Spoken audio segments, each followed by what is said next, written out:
बेयो बड'लेण्ड इंखं टेलिभिजन दिनै 23 मार्च 2020 समबारखालि सानसेनि बरादखौ लानानै फैदों आं सदानन्द दैमारिया। सिगां आं फरायथिनो लादों मेष राशि। दिनैनि साना जोबोर मोजां होनजायो। गोसोनि साननाया जाफुंगोन, न'खराव अनलायनाय फैगोन। जायखि खामानि मावा मानो जाफुंसारगोन। मावनो लानाय खामानिखौ मावफुंनो हागोन। रांखावरियाव जोबोर मोजां। फालांगियाव मोजां मुलाम्फा मोननो हागोन। गुबुननि अननाय मोनगोन। न'खराव बिसि फिसायनि गेजेराव अनलायनाय फैगोन। देहाया मोजाङै थागोन। गोसोखौ गोजोननाय मोनगोन। गोदान खामानि मावनो हागोन। सुथुरा जेनगोन। बहानिफ्रायबा मोजां खौरां मोनगोन। गाहाम गाब गोजा आरो गाहाम अनजिमा 4। वृष राशि। दिनैनि साना जोबोर मोजां होनजायो। गोसोनि साननाया जाफुंगोन। गोसोनि बोलोआ बांगोन। रांखावरियाव जोबोर मोजां होनजायो। फालांगियाव मोजां मुलाम्फा मोनगोन। हरखाबै गोबां धोन मोननो हागौ। मावनो लानाय खामानिखौ थि समाव मावफुंनो हागोन। समाजाव मान मोनगोन। गुबुननि गोसोखौ बोनो हागोन। सिगांनि आद्रा खामानिखौ दिनै मावफुंनो हागोन। न'खराव बिसि फिसायनि गेजेराव अनलायनाय फैगोन। बिमा बिफानि बोर मोनगोन। मोजां गाब गुफुर आरो मोजां अनजिमा 4। मिथुन राशि। दिनैनि साना मोजां आरो गाज्रिनि गेजेरजों बाबेनलांगोन। गोसोखौ गुलाय गुजाय मोनगोन। देहाखौ लोरबां मोनगोन। रांखावरियाव जोबोर मोजां। बहानिफ्रायबा गोबां धोन मोननो हागौ। फालांगियाव मोजां मुलाम्फा मोनगोन। मावख'आव दिनै मान मोनगोन। न'खराव बिसि फिसायनि गेजेराव एना एनि फैनो हागौ। सिगांनि आद्रा खामानिखौ मावफुंनो हागोन। सेंग्रा सिख्लाफोरा मोजां खौरां मोनगोन। कर्कट राशि। दिनैनि साना बारा मोजां नङा। गोसोखौ गुलाय गुजाय मोनगोन। न'खराव एना एनि फैगोन। गोसोनि साननाया आद्रा थागोन। देहाया बारा मोजां थानाय नङा। सोरजोंबा रायखोमा जागोन। मोजां साननो रोंनाय नङा। रांखावरियाव जोबोर मोजां होनजायो। फालांगियाव मोजां मुलाम्फा मोननो हागोन। गुबुनजों बाङाय बुंनायानो गाहाम। गुबुनखौ बारा दाफोथायखा। गोबां खामानियाव मुखुब थानांगोन। जुनारफोरनो जानाय जाहोयोब्ला गोसोखौ गोजोननाय मोनगोन। सिंह राशि। दिनैनि साना जोबोर मोजां होनजायो।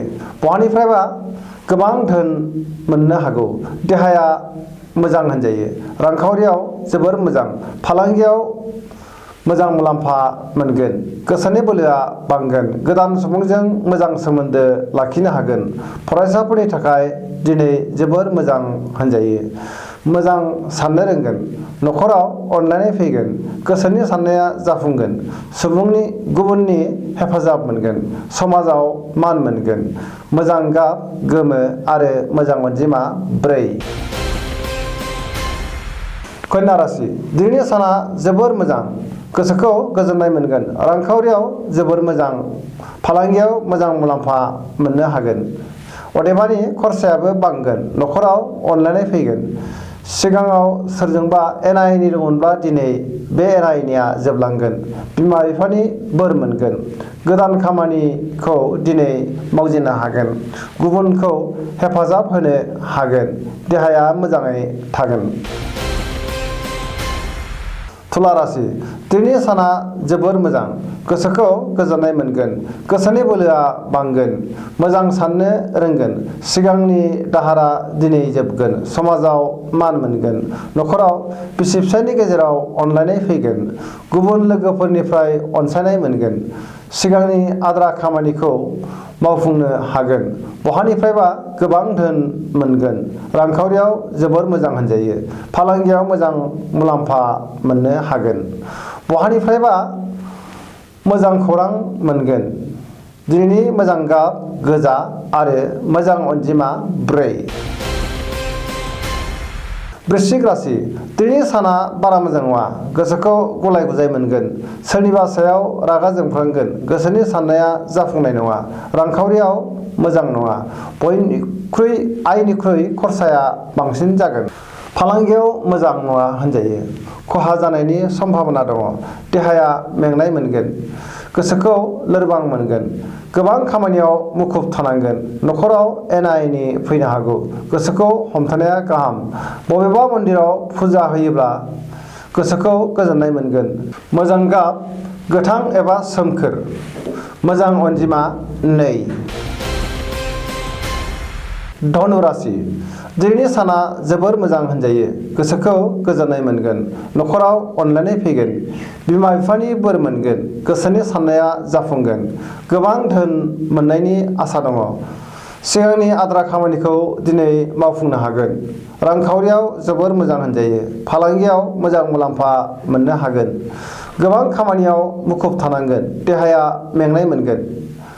लोगोफोरनिफ्राय हेफाजाब मोनगोन। गोसोनि बोलोआ बांगोन। मोजां गाब गोमो आरो मोजां अनजिमा 6।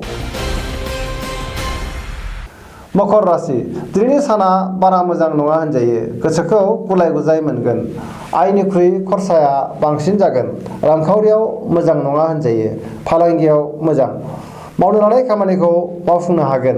गोबां खामानियाव मुखुब थानांगोन। अदेबानि ससियेल मिडियाजोंबो मुखुब थागोन। देहाया बारा मोजां थानाय नङा। सुथुरा गाज्रि नोजोर होगोन। न'खराव बिसि-फिसायनि गेजेराव एना-एनि फैनो हागौ। कुम्भ राशि दिनैनि साना जोबोर मोजां होनजायो। गोसोनि साननाया जाफुंगोन। गोसोखौ गोजोननाय मोनगोन। समाजाव मान मोनगोन। रांखावरियाव जोबोर मोजां। बहानिफ्रायबा गोबां धोन मोननो हागौ। फालांगियाव मोजां मुलाम्फा मोननो हागोन। मावनो लानाय खामानिखौ मावफुंनो हागोन। सिगांनि आद्रा खामानिखौ दिनै मावफुंनो हागोन। बहानिफ्रायबा हरखाबै मोजां खौरां मोनगोन। न'खराव अनलायनाय फैगोन। गुबुना नोंनिफ्राय बोसोन लुबैगोन। सेंग्रा-सिख्लाफोरा मोजां खौरां मोनगोन। मोजां गाब गोमो आरो मोजां अनजिमा 4।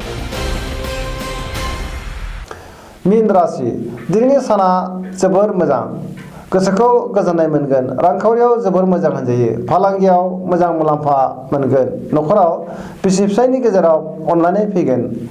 मोजां साननो रोंगोन। गोसोनि बोलोआ बांगोन। समाजाव मान मोनगोन। गुबुननि गोसोखौ बोनो हागोन। देहाया मोजाङै थागोन। फरायसाफोरनि थाखाय दिनैनि साना जोबोर मोजां होनजायो। मावनो लानाय खामानिखौ दिनै मावफुंनो हागोन।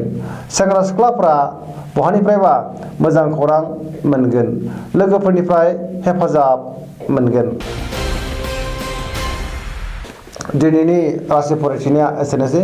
जोबनायाव आं बेखौनो खावलायनो लुबैयो जाहाथे नोंथांमोना सानफ्रामबो जोंनि बे बड'लेण्ड इंखं टेलिभिजनाव नायबाय थायो आरो साबस्क्राइब खालामो। लोगोसे गावबा गावनि बरादखौ मोनथिनानै लानो हायो। एसेनोसै। गोजोन्थों।